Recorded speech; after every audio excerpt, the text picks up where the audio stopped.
Estimados amigos, muy buenas noches a su programa Decide tu voto. Vamos a tener 3 semanas realmente de información para que ustedes conozcan los perfiles de los candidatos, sus propuestas y muchas ideas que tienen para la provincia y para el país. Estefi, estaremos compartiendo un programa realmente diferente para toda la provincia de Cotopaxi. Muy buenas noches, Javier, muy buenas noches, amigos y amigas televidentes. Qué placer compartir junto a ustedes esta primera entrega de Decide tu voto, en donde precisamente estaremos conversando con los diferentes candidatos a la Asamblea por la provincia de Cotopaxi para justamente orientar y llevar con ustedes un voto informado el próximo 9 de febrero en las elecciones generales de 2025. Hemos escogido este horario porque ustedes están disfrutando con familia, llegan del trabajo, de 18:30 hasta las 20 horas, para que junto a toda la familia sea un espacio realmente de información donde usted va a tener el perfil, la propuesta y lo mejor de todos los candidatos. Hoy, en un programa inaugural, vamos a tener invitados también especiales de lujo, que son realmente figuras no solo de Cotopaxi, sino nacionales. Precisamente, y su trayectoria y su experiencia hablarán por ellos y también darán los lineamientos, directrices, recomendaciones y consejos a los candidatos a la Asamblea por Cotopaxi. Así que bienvenidos a este primer programa de Decide tu voto. Vamos a conocer quiénes son los invitados. Mi querida Michelle, usted tiene la palabra y quiénes están con nosotros en esta primera parte. Como primera invitada tenemos a la doctora Lourdes Tibán, actual prefecta de Cotopaxi. Lourdes Tibán Guala, abogada y política ecuatoriana de etnia indígena, es la prefecta provincial de Cotopaxi desde el 14 de mayo del 2023, siendo considerada una de las líderes nacionales del movimiento indígena. Fue miembro del Foro Permanente de las Naciones Unidas para las Cuestiones Indígenas entre el 2017 y 2022.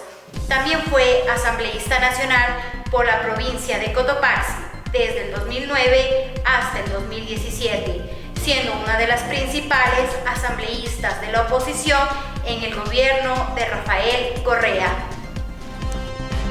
Como segundo invitado tenemos la participación de David Banda, máster en comunicación y marketing político. Ha dirigido campañas electorales a nivel provincial y nacional, destacándose como experto en gestión de crisis, con más de 6 años de experiencia en el área, además de su trabajo como estratega, articulista en diversos medios de comunicación y creador de contenido digital enfocado en temas políticos. En esta noche nos acompaña Ana Belén Marín, ex asambleísta por Cotopaxi. Ella es máster en Ciencias Políticas de la Flaxo. Además es ingeniera en Desarrollo Socioeconómico y Ambiental de la Universidad Zamorano. Dentro de sus cargos y experiencias, ha sido directora del Ministerio de Ambiente, directora del Ministerio de Agricultura y Ganadería, así como viceministra de Agricultura y Ganadería, además de primer vocal del CAL en la Asamblea Nacional del Ecuador. También vicepresidenta de la Comisión de Seguridad Vial y presidenta de Parlaméricas, presidenta de la Comisión de Ambiente y Turismo del Parlatino. Eduardo Toquiza es un líder indígena de la comunidad Vicente León. Anteriormente fue presidente de UNOCAN como base del MIP. Es ingeniero en ecoturismo y actualmente es el director de la Delegación Provincial de CNE en Cotopaxi. Empezamos. Estimados amigos, buenas noches, bienvenidos a este primer programa Decide tu voto. Hoy vamos a tener realmente invitados que nos van a ayudar a dilucidar lo que significa ser un asambleísta. Varios de ellos con experiencia a nivel nacional, a nivel del Consejo Administrativo también de la legislatura. La Asamblea Nacional, un trabajo fácil, muchos candidatos. Vamos a resolver aquí algunas dudas que tienen ustedes. Muchos están preguntando qué es lo que van a hacer los asambleístas. Aquí vamos a tener la guía con ellos también de qué es lo que deben hacer, cómo se deben perfilar, cómo se deben preparar para lo que significará estas siguientes elecciones. Para poder iniciar, estamos compartiendo con el director provincial del Consejo Nacional Electoral, el ingeniero Eduardo Toquiza. Ingeniero, primero gracias por acompañarnos en esta oportunidad. Es un buen espacio para comenzar a hablar con la gente, con toda la provincia, qué son las elecciones que se vienen, qué vamos a elegir, qué es lo que vamos a tener realmente que poner en la papeleta, y cuáles son las reglas de juego ya establecidas en este momento. ¿Cómo está? Bienvenido. Muchas gracias por la invitación, el saludo cordial a todos quienes integran este espacio. Qué gusto compartir este espacio con las personas que tienen trayectoria y experiencia, y a la vez también el saludo cordial en nombre de la Función Electoral. Efectivamente me parece uno de los espacios donde nos permita informar a la ciudadanía que tengan aspectos claros sobre qué es lo que vamos a realizar en el proceso electoral que se aproxima. Es decir, ¿no es cierto?, ¿qué vamos a elegir? Al representante de la función ejecutiva y a la función legislativa. Y frente a ello, el Consejo Nacional Electoral tiene las reglas del juego por igual para todas las organizaciones políticas, para todos los candidatos y candidatas. Vamos nosotros a ir dilucidando esta parte y varias de las cosas que vamos a conocer de estas elecciones, pero quiero presentarles el panel que nos va a acompañar el día de hoy. Son nombres y caras que ustedes ya conocen y que realmente da gusto tenerlos en este espacio. Primero quiero saludar con nuestra principal autoridad de la provincia de Cotopaxi, actualmente ella es prefecta de Cotopaxi, una influencer también, muchos le dicen de esta forma, ya que tiene un alcance que muchos de los candidatos quisieran hoy por hoy. Y adicional, fue una asambleísta nacional, electa a nivel nacional, también representante de Cotopaxi. Queremos saber cuál es su primer consejo para los asambleístas de la provincia de Cotopaxi. Doctora Lourdes Iván, buenas noches, bienvenida a Decide tu Voto. Mi primer consejo, que sean influencers y que no tengan vergüenza, que no tengan miedo. Qué gusto compartir con este hermoso panel de personajes de la provincia de Cotopaxi. Gracias a ustedes por la invitación. ¿Qué decir a los que quieren ser asambleístas? Creo que de todas las dignidades, esa es la más difícil por su contenido político, eminentemente político. Ser presidente de junta parroquial puede ser súper interesante en la medida que tú puedes ejecutar una obra. Pero ser legislador, si no tienes verbo, convicción, si no tienes claro lo que es legislar y fiscalizar, no deben meterse. Porque mucha gente piensa que ser legisladora es para ir a negociar puestos, para tener tendencias políticas, administrar la provincia. No. Ese no es el rol de los legisladores, de manera que hay que tener claro, tu vocación como ser humano es hacer leyes para el Ecuador y atacar a la corrupción, porque fiscalización tiene que ver con actos que vayan a limpiar la corrupción del Estado, es el ejercicio del poder público controlado por un ente político como es la Asamblea. Así es que ese es el rol. De hecho, la gente dice en las calles, una de las pocas que ha logrado sobrevivir es Lourdes Iván en la Asamblea. ¿Y con quién alrededor? ¿Con quién nos tocó y para quién nos tocaba en esa oportunidad? Nosotros tenemos que saludar a otra persona también de sus mayores logros y de mayor representatividad para la provincia de Cotopaxi, la ingeniera Ana Belén Marín. Ahora nos acompaña en esta oportunidad y es un gusto tenerla acá como es vicepresidenta del CAL, también asambleísta nacional electa en alguna ocasión. Y la misma pregunta con la doctora Lourdes Iván. ¿Cuál es el primer consejo con estas 14 listas, estos 117, 112, 120 candidatos? Tenemos 14 organizaciones políticas con sus candidatos. 14 organizaciones políticas. Si hablamos de 4 con sus candidatos, bueno, tenemos más de 100. ¿Cuál es el consejo? Ahí, ingeniera Ana Belén, bienvenida, buenas noches. Bueno, un saludo cordial, querido Javier, a todos los del panel. Importante espacio para poder trasladarles sobre todo nuestra experiencia, lo que nosotros hemos vivido como asambleístas, que comparto lo que dice Lourdes, no es nada fácil. Yo he estado en el sector público cerca de 14 años, cumpliendo distintos espacios como directora, como subsecretaria de Estado y hasta viceministra de Agricultura y Ganadería. Sin embargo, realmente ha sido un problema, digamos, mayor cuando nosotros hemos tenido que llegar a la Asamblea Nacional. El principal consejo que yo les puedo dar es que se preparen. No es posible que puedan llegar a la Asamblea y no sepan cómo por lo menos hacer una reforma de ley, cuáles son los procedimientos de fiscalización. Prepárense. Yo recuerdo cuando venía acá a la provincia y me entrevistaba a alguien, me decía, ingeniero, usted pasa solo en la televisión, le vemos en Ecuavisa, le vemos en TC Televisión. Y decía, ¿por qué pasa eso? Y yo le tenía la respuesta y le decía, yo no vivo en Quito, yo viajo todos los días por mis hijos. Yo salía de aquí 5 de la mañana, regresaba a 10:30, 11 de la noche, llegaba a revisar los deberes de los guaguas y me dormía.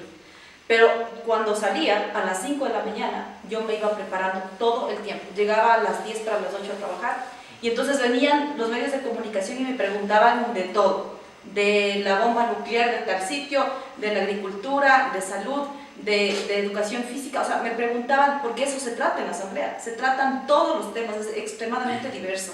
Entonces, mi principal consejo a los candidatos: prepárense, porque el tema de la Asamblea Nacional es muy amplia, pero también extremadamente política, y eso requiere de convicciones, de principios y saber manejar. Por esa razón decidí inclusive especializarme en ciencias políticas. Bueno, por eso hoy tenemos una maestría también en esta línea, así que queremos agradecer a nuestros panelistas y para cerrar, un consultor político de la provincia de Cotopaxi. Hoy por hoy asesorando a varios candidatos a nivel nacional, incluso en la provincia de Cotopaxi dando hasta charlas gratuitas. ¿Qué ayuda más queremos para los candidatos? Él es David Banda, un joven profesional también de la provincia, y es un gusto tenerlo acá. Mi querido David, bienvenido, buenas noches a Decide Tu Voto. Muchas gracias, Javier. Qué gusto estar compartiendo este espacio con grandes panelistas. Creo que espacios como estos son importantísimos en el aspecto de la provincia, sobre todo. Siempre hemos mencionado dentro de las candidaturas, la campaña "quien no comunica no existe" dentro de la política. Entonces, por esas razones que estamos aportando con comunicación política, muy de acuerdo, escuchando lo que decía Lourdes, lo que decía igual María Belén. Es importante que los candidatos, y no solamente los candidatos, sino que la ciudadanía en general, estemos preparados en este aspecto de la política. Creo que es importante generar espacios como escuelas permanentes de formación política. Siempre lo he mencionado eso. Estamos también tratando de levantar un proyecto similar, pero Cotopaxi necesita una escuela permanente de formación política, que no solamente sea en época electoral, sino que esté esto, como lo dice la palabra, permanentemente para jóvenes y futuros líderes también, cuando sean candidatos, sean capaces de entender toda el margen de lo que es el legislativo y muchos otros aspectos también. Ese panel tendremos en esta noche, mis queridos amigos, para compartir con todos ustedes. Y antes de irnos a la pausa, quisiera hacer la primera pregunta al Consejo Nacional Electoral. Realmente, ¿cuántas organizaciones, cuántos asambleístas vamos a tener que elegir? Y realmente en la provincia de Cotopaxi, quisiera botarle una preguntita un poquito picante. ¿Cuál es el consejo que les da a quienes no saben para que se metieran? A que estés en claro con las reglas del juego que tiene el Consejo Nacional Electoral. Debo decir que existen 16 organizaciones políticas que inicialmente iniciaron con el tema de las primarias, de las cuales 2 no completaron los requisitos establecidos en el Código de Democracia y quedaron 14 organizaciones políticas en este momento con las candidaturas de firme. Y la provincia de Cotopaxi tendrá 4 asambleístas en representación en la función legislativa.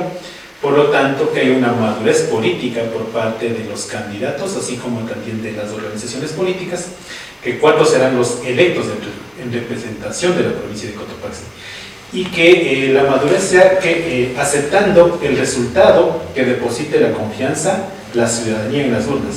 Entonces, 10 organizaciones políticas prácticamente, me atrevo a decir que quedarían sin su representante, y que acepten el resultado con la madurez del caso y no lo endosen al Consejo Nacional Electoral. Porque ¿qué es lo que ha pasado? Muchas de las veces las organizaciones políticas que tienen el curul o el espacio correspondiente dicen: la culpa es del Consejo Nacional Electoral. El Consejo Nacional Electoral está allí para garantizar un proceso electoral transparente, más no para favorecer ni perjudicar a ninguna organización política. Me quedo con algo para irme a la pausa, señores y señoras, gracias por acompañarnos. 10 movimientos se quedarían sin representante. Perfilamos por ahí que no va a repetir nadie, ningún asambleísta. ¿Podría ser? Por la cantidad. Bueno, podría ser, pero todo va a depender del trabajo que hayan realizado y que tienen que realizar. porque no es que de pronto va a depender solamente de lo que van a realizar en este momento en la campaña electoral, va a depender de la trayectoria, de la experiencia que tuvieron y de la eficiencia que han demostrado y que van a demostrar en el proceso de la campaña electoral. Vamos a hacer una pequeña pausa y nosotros ya venimos con más de Decide tu Voto.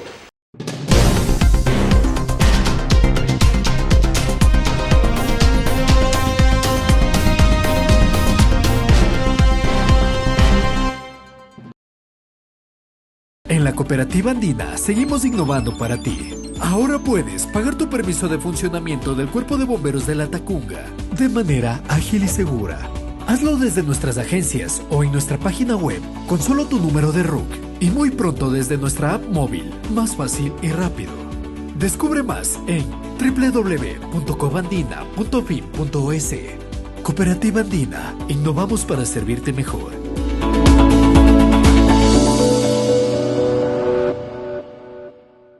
Muchos dicen que soy parecido a mi papá, que tengo los ojos de mi mamá y la boca de mi tío Daniel, el cabello de mi prima Lorena y que la nariz la heredé de mi abuelita Marta. Solo falta que digan que tengo el cuerpo de mi abuelo José. Pero hay una sola realidad, todos somos únicos. Así como único es el sabor de agua mineral San Felipe con la cantidad justa de burbujas. Y ese sabor natural, que te encanta. Agua mineral San Felipe, única de principio a fin. Conoce más en www.fuentesanfelipe.com.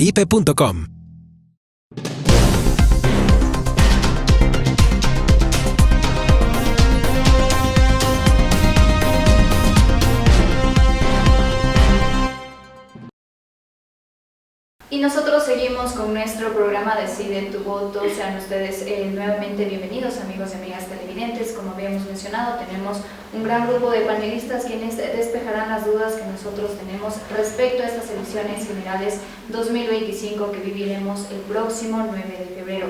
Y antes de la pausa conversamos con el director del Consejo Nacional Electoral aquí en la provincia de Cotopaxi, quien nos mencionó que 14 organizaciones políticas representarán o están en esta contienda electoral aquí en la provincia de Cotopaxi. Y a propósito de esto, tenemos la experiencia de dos mujeres que fueron asambleístas por la provincia y también asambleístas nacionales. Y en este marco, ¿cuáles serían las recomendaciones, cuáles son las anécdotas que ustedes recogen en esta contienda electoral y teniendo en cuenta también el contexto político del país? A cualquiera de los dos. Bueno, vamos a empezar por la de menos experiencia. Bueno, yo primero agradecer mucho por estar en este panel. Yo valoro muchísimo el trabajo de Luis y quiero decirte públicamente, te admiro. El trabajo que tú has hecho ha dejado la vara bien alta, porque después que tú fuiste asambleísta llegué yo. Y entonces decían, o sea, ¿qué pasa con Cotopaxi? Y ahí es donde nosotros nos hacíamos presente de manera permanente. Logré presentar más de 90 propuestas de reforma a leyes, presentar 5 leyes nuevas. Actualmente está aprobada una ley que fue total autoría de mi persona, que es la ley de gestión de riesgos, y que esa fue mi propuesta de campaña, porque justo fue el periodo en el que tuvimos el proceso eruptivo del volcán Cotopaxi, el terremoto de Esmeraldas y de Manabí, cuando yo fui en ese entonces viceministra de Agricultura y Ganadería. Entonces dije, no, mi propuesta va a ser construir una ley de gestión de riesgos, y conseguimos, actualmente está en vigencia. Entonces una parte tan importante es de cómo llegas, cómo te asientas en ese espacio y también cómo te vas ganando ese espacio, porque yo digo que de alguna manera ser asambleísta es bien complejo, es extremadamente complejo. Cuando alguien me dice, ¿y usted volvería a la asamblea? Digo, Dios mío, por favor, no. Yo póngame en otro sitio, yo les colaboro de otra manera, pero es que realmente es muy, muy fuerte. Lo hice con mucha pasión, con mucha dedicación, pero también me dejó mucha enseñanza, por supuesto. Pero cuando yo quiero hablar del tema de la asamblea particularmente, es que al estar en ese espacio, el ser asambleísta es complicado, pero ser asambleísta y ser mujer y ser joven es 3 veces más difícil. Y usted decía una anécdota, yo estaba 3 meses en la asamblea y hacía mucho frío, yo estaba con una bufanda y tenía el carnet por dentro para poder ingresar, tenía la bufanda puesta. Y se acerca un asesor y ha hablado un asambleísta y me dice, ¿y usted, secretaria, de qué comisión es? Le digo, yo no le respondía nada, yo toda seria. Ay, qué bonito el color de su labial, ay, qué bonito su pelo. Entonces, bueno, ese rato ya no estaba tan tranquila y realmente, obviamente es un momento extremadamente incómodo, pero ahí es donde el machismo en la Asamblea Nacional se siente a cada paso que das, a cada paso que das. Y eso a mí me hizo mucho más fuerte, por supuesto que sí, pero el trabajo como mujer, como joven dentro de la Asamblea es triplemente más difícil que un asambleísta hombre. Yo decía, inclusive hasta entre tragos conversan y llegan a acuerdos, porque eso pasó, porque yo iba a ser la vicepresidenta de la Asamblea Nacional, tenía todo listo, gané con votos. En la noche anterior, a la 1 de la mañana, me llamaron a decir, ¿sabe qué, Ana Belén? Ya no es usted, hoy es del otro fulano. Y llegó un hombre a ser el vicepresidente y me sacaron a mí de la jugada. Así que, esas anécdotas son las que suceden, en cuestión de horas cambian las cosas, inclusive en las votaciones, todo aparentemente está listo, en cuestión de segundos el que votaba sí, votó no, se cae la ley, se cae la reforma, es extremadamente dinámico y eso era lo lindo, lo que a mí realmente me apasionaba, pero muy desgastante. Estimada Ana Belén, me gustaría ahondar en este tema del machismo que usted nos menciona que ha vivido durante su función en la Asamblea Nacional. Teniendo en cuenta que las elecciones también se basan en este porcentaje de paridad, ¿por qué sigue existiendo esto en el país o por qué cree usted que fue víctima de este machismo en la Asamblea Nacional? Lo que pasa es que el ambiente en el que nos desenvolvemos nosotros dentro de la Asamblea Nacional, y no solamente como asambleístas, sino asistentes, secretarias, asesoras, es un ambiente de mucha presión, de muchísima presión, y no quiero justificar a los hombres ni a nosotras las mujeres, pero realmente no se ha trabajado de una manera profunda en el machismo. Se habla muy ligeramente, pero creo que hay que llegar mucho más al fondo. Yo he estado en distintos espacios, como ustedes conocen, en direcciones, como ya mencioné, en ambiente, en agricultura, en otros espacios, en la parte privada, pero en la asamblea es donde más he sentido el machismo con muchísima fuerza, y eso obviamente que ha afectado no solamente a mi persona, sino a todos, pero te hace más fuerte, te hace mucho más convincente de lo que tú eres, y puedes inclusive ser la guía, el apoyo para muchas chicas que se sentían vulneradas, que se sentían amenazadas, venían donde mí, vea, dice ingeniera, asambleísta, estos me están persiguiendo, me están amenazando, que le pase el informe a cambio de esto, o sea, cosas bien complejas, que de hecho estoy ya por terminar mi libro contando tras vestidores de la asamblea del año 2017. Y en este sentido también me gustaría tratar con usted, prefecta Lourdes Iván, el tema de la Asamblea Nacional. Es una de las funciones más importantes que tiene el Estado. ¿Cómo es trabajar desde la Asamblea? ¿Cómo es trabajar en un proyecto de ley, promover un proyecto de ley? A ver, hay dos formas de ser asambleísta. Uno, que llegas, cobras y nadie te pide cuentas. Y puede ser una persona que pasa 4 años y tranquilo y pones el dedo para presentar y de ahí no pasa nada. Nadie te va a cuestionar ni te va a evaluar cuántas leyes has presentado, no pasa nada. Lo otro es llegar a la asamblea y trascender. Pero para trascender tiene un costo humano muy fuerte, muy... ¿qué diríamos? Pues muy desgastante. Yo quiero agradecer las palabras de Belén sobre el rol que jugué yo en la asamblea. Yo siempre digo hasta ahora, juntos 4 en la asamblea ahorita no hacen una lulú. Porque, bueno, para algunos, ¿no? Aquí hay una persona en la provincia que me cuestiona y me dice tiktokera. Yo trascendí por la capacidad de manejar medios de comunicación, yo misma. Me decía un periodista, Wilson Mocosita de Sonorama, un día, dígame, doctor Etiban, ¿cuántas personas trabajan a su alrededor en comunicación? Y yo le dije, ¿por qué? Porque queremos saber qué pasa en la asamblea. Tú vas al Twitter, encuentras la noticia, tú vas al Facebook y boletines, y tenía un blog también. Y digo, yo solita. Y no me podían creer, y efectivamente, yo solita, en la asamblea yo no tenía comunicador. Ahora en la prefectura el TikTok lo hago yo, mis 2 páginas lo manejo yo. El tema institucional, para eso tengo el departamento de comunicación, eso es allá. Pero las cosas mías, incluso he tenido serios inconvenientes con comunicación que me dicen, doctora, pero es que la institución es seria. Usted hace bromas en su comunicación, esa es la que pega. Esa es la que la gente te sigue. A mí en las calles no me hablan mucho de obras, me hablan de la cocina del Lulú. Y en la Asamblea Nacional no hablaban muchos de leyes, hablaban de cortos. Porque cortos era una parte de humor para hablar de política. Y alguien me dijo que 1 en 1.000.000 puede haber una persona que maneje perfectamente el humor en el tema político. Todas mis intervenciones eran tan serias, que terminaba haciendo reír a la oposición y al oficialismo. Entonces, tú vas marcando un camino. ¿Quieres trascender? Tienes que trascender, sí. Pero eso es un costo. Estoy escribiendo yo también un libro. Ya está escrito. Está escrito. Y yo digo, tomando las palabras de un periodista, que el ser valiente no te salga muy caro. Lo otro es ser pendejo y pasas los 4 años, no pasa nada. Pero ser valiente, que no te resulte muy caro. ¿Por qué? Yo fui muy valiente, me garrotearon. ¿A quién perjudica ese garrote? A mis hijos, a la familia. Desgasta totalmente a la familia. No tienen idea de que no pude explicar a mis hijos por qué me pegaron. Porque inmediatamente la institucionalidad del gobierno dice que le pegaron por quitamaridos. ¿Cómo tú limpias la imagen ante la sociedad?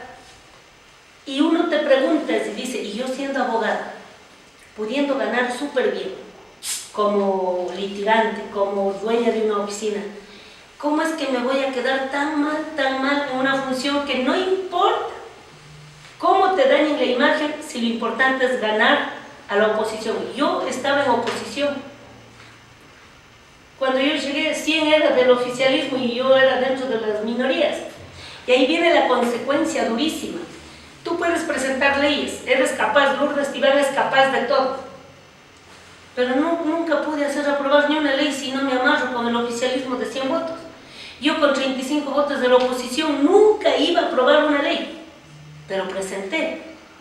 A pesar que no aprobaron ninguna de las 17 leyes que presenté, Lourdes Tibán pasó a ser la mejor legisladora dentro del periodo primero, y con ese primero llegué sin hacer campaña en el segundo, que era nacional. Entonces, es un juego titánico la Asamblea Nacional. De hecho, cuando entregué la credencial, yo vine llorando desde la Asamblea hasta la casa. ¿Por qué? No porque se me acabó el puesto, porque tú entregas esta credencial y te quedas en un vacío, dice, y valió la pena pelear 8 años para que en un momento dado vuelvas a hacerlo y al siguiente día la siguiente asamblea comienza negociando todo. Entonces, en el libro hay partes que cuando escribí, lloré. Yo escribí el libro en la pandemia, estoy dando los toques finales, pero ¿cómo muestra eso del machismo que habla también Belén? El machismo es tanto, que para mí era más jodido andar jalando guaguas en la asamblea. Y no es que no tenía quien me cuide los guaguas, el sentido de mamá me hizo que jamás yo deje a los niños en la casa. Una legisladora me dijo, oye Lourdes, ¿no tienes quien te ayude? ¿Por qué no buscas una empleada? No se trata de empleada, se trata del sentido de maternidad. Y daba discursos marcados, el guagua teniendo un ratito a las espaldas, a Fausto Cobo, que tengan un ratito al guagua hasta hablar. Esas cosas te marcan, y cuando al final del día tú dices, valió la pena, todo lo que se pierde en el hogar no vale la pena, porque los niños aprendieron a leer solos, los niños aprendieron a gatear solos, o sea, todo, tú pones en una balanza.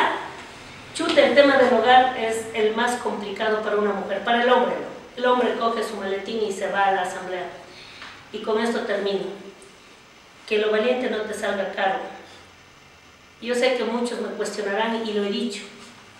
Si tiene que estar en la cárcel por violador, denle la máxima pena. Pero Peter Calo es un preso político. y ojalá de esto se pueda debatir frente a los chats de Villavicencio. Estamos a punto de publicar esto. Es complicado el contexto político que vivimos actualmente como país y a propósito de esto, señor Banda, mi pregunta es para usted, ¿por qué la ciudadanía ha llegado a interpretar a la Asamblea como esta función o este trabajo en el que solo vas, te sientas y ganas un sueldo libremente o sin hacer nada? Bueno, todo es cuestión de lo que siempre llamamos en comunicación de percepciones, ¿sí? Quizás una asamblea que ha sido desgastada, una asamblea que ha sido malinterpretada, una asamblea que de cierta manera se ha politizado y no de cierta manera enfocarnos en lo que realmente debería enfocarnos, que es básicamente la ciudadanía. Eso a través de la percepción del ciudadano se nota como que si la asamblea fuera un desgaste político, como que si el asambleísta solamente fuera, como lo dice Steffi, a cobrar el sueldo. Pero detrás de una asamblea, creo que ya hemos escuchado las experiencias tanto de Belén como de Lourdes, realmente es gratificante esa parte de ahí, ¿no? Ahora, yo te hablo desde el punto de vista de la comunicación política, que es el rol en este sentido, y creo que estaba escuchando las dos intervenciones y me quedo con una parte muy importante de la panelista anterior, y es justamente esto de la comunicación disruptiva, ¿sí? El simple hecho de hacer las cosas diferentes. Estábamos conversando en el bloque anterior y el presidente del CNE decía, bueno, existen alrededor de 112 candidatos para la asamblea, y la pregunta es, bueno, ¿y cómo sobresalir entre esos 112 candidatos que están en todo lado, ¿no? Y siempre yo he mencionado que hay que hacer las cosas de una comunicación disruptiva. No todo lo que hace el resto, pues tenemos que hacerlo. Por eso es que, de cierta manera, la parte comunicativa de Lourdes funcionó en la parte de la prefectura, del TikTok. Y sobre todo en esta parte, porque, bueno, voy a hacer aquí un paréntesis en esto, ya que estamos hablando de asambleístas y campaña electoral. Creo que es importante que, como lo había mencionado, no todos hagamos lo mismo que hace el resto. Te voy a poner un ejemplo muy sencillo.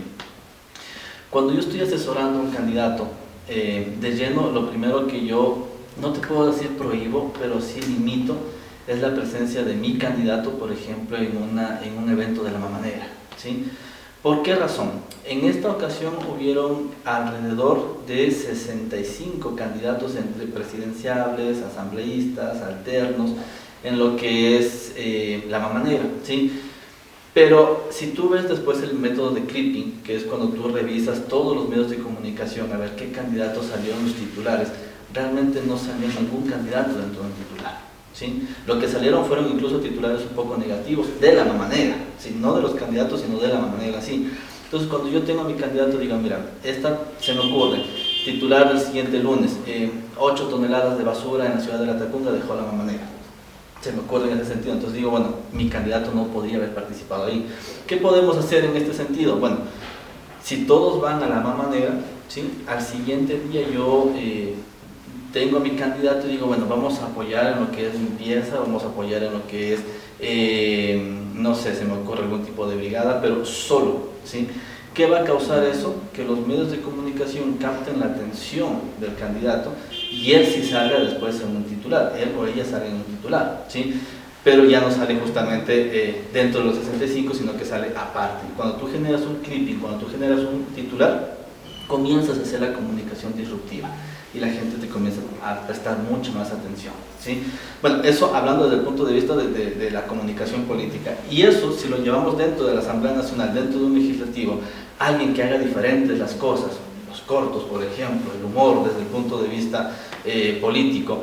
La política es un tema muy denso de hablar, es muy difícil de hablar, y sobre todo cuando tú tienes un público joven, ¿sí?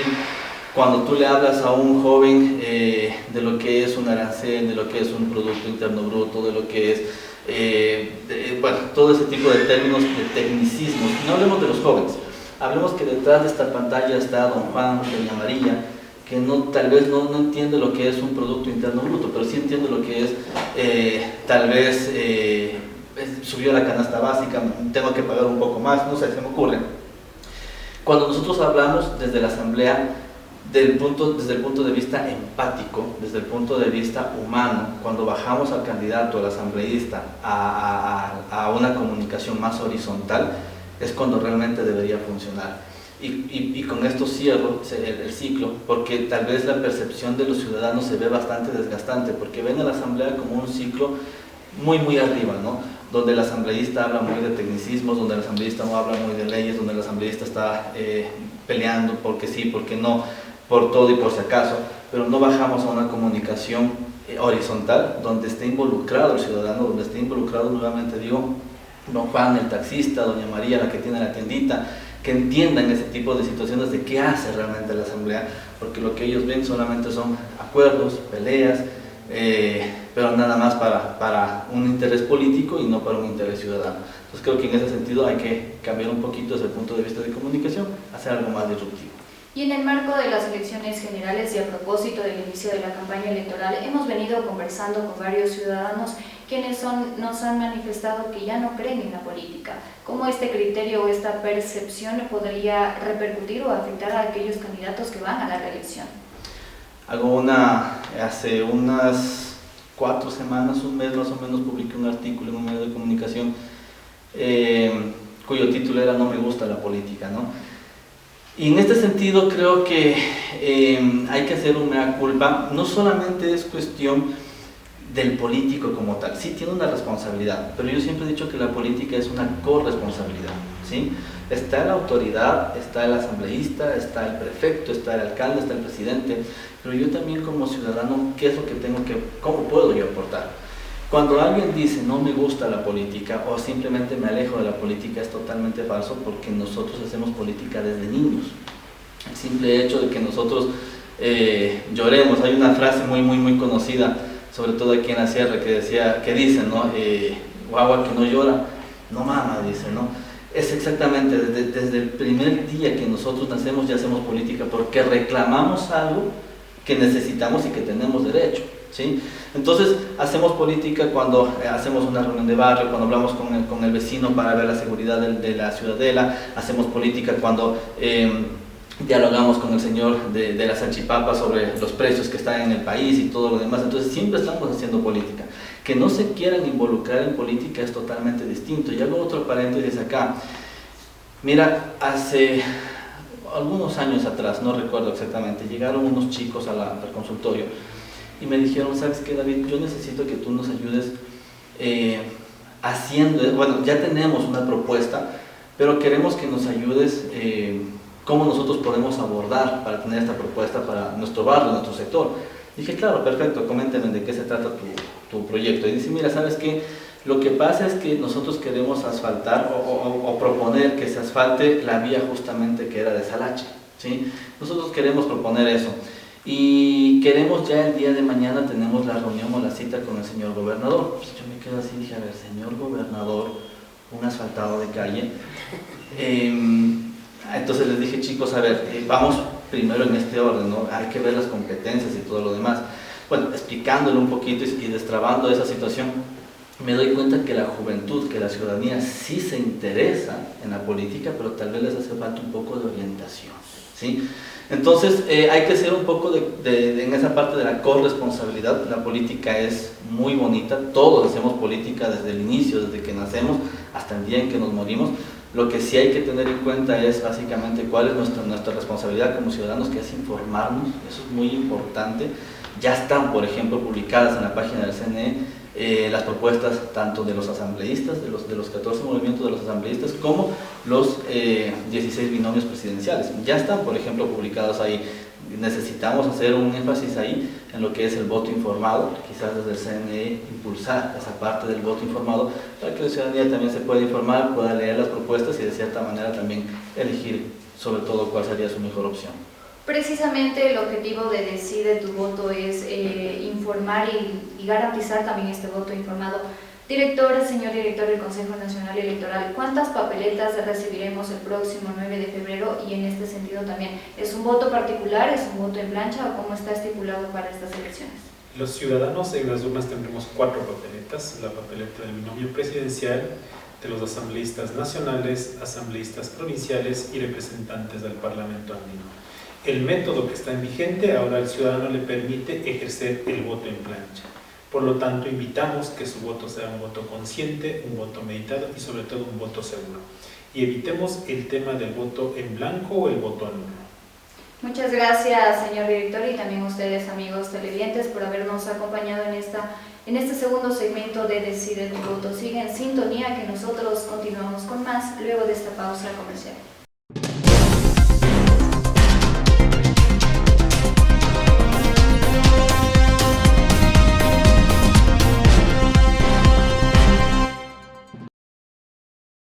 En la Cooperativa Andina seguimos innovando para ti. Ahora puedes pagar tu permiso de funcionamiento del Cuerpo de Bomberos de la Tacunga de manera ágil y segura. Hazlo desde nuestras agencias o en nuestra página web con solo tu número de RUC y muy pronto desde nuestra app móvil, más fácil y rápido. Descubre más en www.cobandina.fin.es. Cooperativa Andina, innovamos para servirte mejor.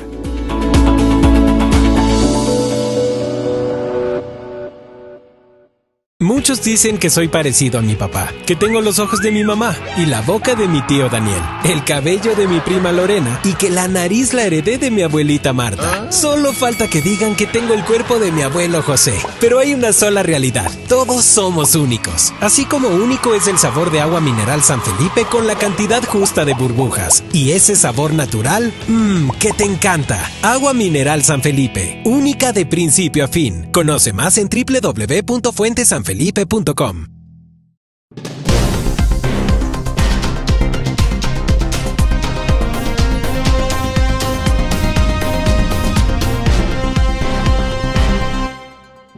agradecimiento cordial a todos ustedes que están conectados en toda la provincia de Cotopaxi. Gracias por seguir Decide tu Voto en esta oportunidad. Este es el primer programa y desde mañana tendremos los perfiles y propuestas de todos los candidatos. Son 14 listas y ellos vendrán a presentarnos lo mejor de sí para saber qué elegir este próximo 9 de febrero. Para poder continuar, hay una inquietud con la que todavía me quedé en mente. El señor director provincial me decía, tal vez muchos estén pensando en poner 2, pero más bien parece que 10 listas se van a quedar sin representante. Es decir, no repetiremos que en Cotopaxi podría ser una de las mayores fuerzas. Pachacuti siempre repetía 2, normalmente el oficialismo en su época del correísmo repetía en ocasiones, y hoy por hoy esa fuerza se ha ido disminuyendo. ¿Es la cantidad de candidatos tal vez lo que hace esto, o es el método, señor director, tal vez el que hoy hace más complejo tener 2 candidatos electos por una misma lista? Me atrevo a decir el trabajo que realiza la organización política. Si la organización política está sólida con sus militantes, con sus simpatizantes y con la ciudadanía, por supuesto que va a tener la posibilidad de tener 2 escaños por el número que tenga a bien que ganen las urnas. El método de Hong le permitía al sistema, obviamente, permitía que el número total de votos que obtenga una organización política podía dividir en números secuenciales para 1, 2, 3, 4 y conforme vaya teniendo el número de escaños. Es decir, por poner ejemplo puntual, si una organización política, por ejemplo, tenía 40.000 votos, el que estaba encabezando la lista tenía 40.000 votos. El segundo de la lista tenía 40.000 dividido para 2, tenía 20.000 votos. Pero con el método que en este momento, con el método de Wester, con la reforma del código, es decir, el número total de votos es para la organización política y dividido es para 1, 3, 5, 7. Es decir, el primero de la lista obviamente va a tener el mismo número, 40.000 votos, y si dividimos 40.000 votos para 3, prácticamente estaríamos hablando de 18.000 votos. Entonces ya con el método hace de que el que estaba en segundo casillero tenga menor el número de votos. Y a diferencia también con el método de Hong, le permitía el ciudadano poder elegir, es decir, tenemos 4 representantes a la función legislativa por la provincia de Cotopaxi. El ciudadano podía elegir por un candidato de la lista A, el último de la lista B, el tercero de la lista C y como usted tenía a consideración. Y ahora con el método de Wester, usted tiene que votar en plancha, si usted vota por la lista A, por la lista B o por la lista C. Si usted pretende o ejerce el derecho al voto por la lista A y B, prácticamente este voto ya está anulado. Correcto. Entonces, un sistema que es implementado recién para estas elecciones. Con la reforma del Código de Democracia del 2020, en las elecciones del 2021 ya entró en vigencia este método. Tendremos que tener en cuenta todas las indicaciones que nos están brindando desde el Consejo Nacional Electoral. Claro, difícil, pero David en cambio nos decía no es imposible. Y aquí David quisiera entender, si ya me dividen para 3, necesito yo realmente para Cotopaxi, tal vez tiene sus números, cuántos votos necesitamos nosotros en Cotopaxi para entrar a asambleístas, con la consultoría, con los amigos que nos ven en este momento, ¿cuántos votos para ser asambleísta? Bueno, realmente este es un dato que es muy dinámico, ¿no? O sea, no podemos decir con esta cantidad de números de votos tú ya tienes asegurado la asamblea. Son datos que son bastante dinámicos, sin embargo, por datos históricos que se podría ir analizando, yo decía, bueno, la posibilidad es de 0.01, pero nunca 0. ¿Sí? Claro, hay una posibilidad. En política nunca podemos decir es que esto es imposible que suceda, ¿no? Porque siempre con estos datos que son dinámicos, que son realmente complejos en esta parte de aquí. Ahora, lo que es un ejercicio a ojo de buen cubero con esta parte de los 100.000 votos dividido para 1, 3, 5, 7, y existía una posibilidad, aunque leve, de lo que es que si algún partido llegase a obtener los 100.000 votos, ojo que son datos dinámicos, no estoy diciendo que si ya llegas a los 100.000 metes 2, pero si nosotros comenzamos a dividir los 100.000 votos para 3 y teniendo en cuenta el número de votantes que hay en Cotopaxi, había una posibilidad, aunque mínima, que un partido político, cualquiera que sea, obtenga 2 escaños en la asamblea. Pero con 100.000 votos posibles. Con 100.000 votos válidos y posibles. Que en este momento me parece. Sí, es bastante complicado porque acordémonos que las últimas legislativas, el partido que mayor voto tuvo fue de 67.000 y pico. ¿Sí? Entonces, haciendo cuenta esa parte de lo que son algún tipo de ejercicios que uno realiza en consultoría, en este sentido se podría realizar. Ahora, no solamente es cuestión de los votos, sino también es la cuestión del comportamiento electoral de Cotopaxi, ¿sí? Mira, Cotopaxi es una provincia que es bastante, yo lo llamo es el voto de nostalgia, ¿no? Es el voto nostálgico de lo que es Cotopaxi. Cotopaxi en sí no tiene un partido predominante. No te puedo decir que Cotopaxi siempre va a votar por X o Y partidos. Siempre es bastante dinámico y si tú comienzas a revisar las tres últimas elecciones legislativas podemos ver ese tipo de cambio de dinamismo. La Tacunga, por ejemplo, tiene una dinámica que es bastante nostálgica y siempre es como que, mira, ya tenemos un candidato, tenemos otro alcalde, tenemos un tercer alcalde, pero en un quinto periodo se vuelve a lanzar de candidato el primero, entonces la Tacunga como que regresa a ver a ese primer candidato y dice, bueno, ya lo hemos comparado con 3 alcaldes después, volvamos a votar por él a ver qué sucede, ¿sí? Y fue lo que sucedió, por ejemplo, en las últimas elecciones de alcaldía, por ejemplo, ¿no? Donde hubo un margen mínimo de casi 1.000 votos entre el primero, que fue en ese entonces Fabricio Tinajero, versus el segundo, que fue Rodrigo Espín. Apenas 1.000 votos. Ahora, teniendo en cuenta que Rodrigo Espín ya fue alcalde, ¿sí? Incluso me atrevería a decir que es por esta situación de lo que es lo que uno llama el voto de nostalgia, ¿no? El voto del comportamiento electoral. Ahora, si bien es cierto, hay ciertos partidos que son fuertes en Cotopaxi, también ha habido un desgaste. Voy a hablar, por ejemplo, de lo que fue en su momento Pachacuti, que lo dialogábamos incluso en su momento con Lourdes. Pachacuti llegó a poner en su momento de 2 asambleístas a 0 asambleístas en un periodo de legisladores. Por eso no podemos decir que Cotopaxi siempre va a votar por un solo partido, sino que siempre va a haber este cambio, esta dinámica. Entonces hay que tener en cuenta todos los que son, no solo el número de votos, sino ya lo dijo desde el CNE, en la parte de qué haga el partido, su fortaleza, porque una cosa es ser partido y otra cosa es tener el nombre de un partido. Recordemos que partido viene desde la militancia, desde las bases.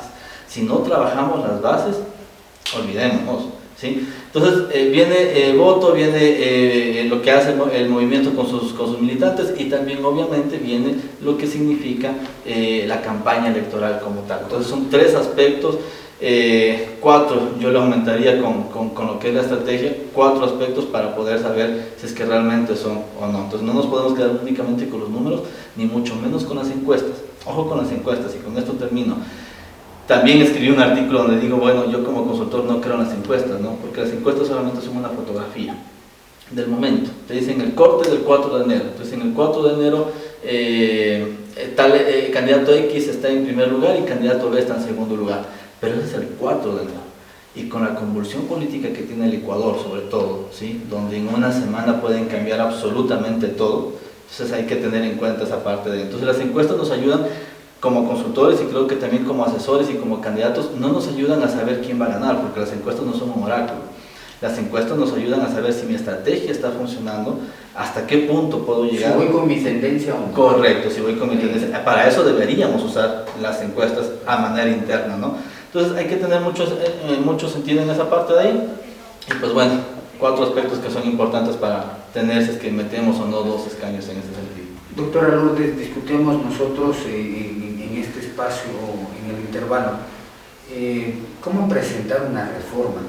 Y más o menos nos comimos toda la pausa conversando. Es un amplio escenario, y tengo por seguro que la mayoría de candidatos no lo conocen al 100, tal vez pueden saber una chispita o algo, pero desde ya su experiencia, para presentar una reforma de ley, ¿qué se necesita realmente? ¿Cuáles son los conocimientos básicos, los complementarios que debe tener? Y si va a tener asesores, ¿qué debe pedir en esos asesores para que vaya viendo cómo le ayudan?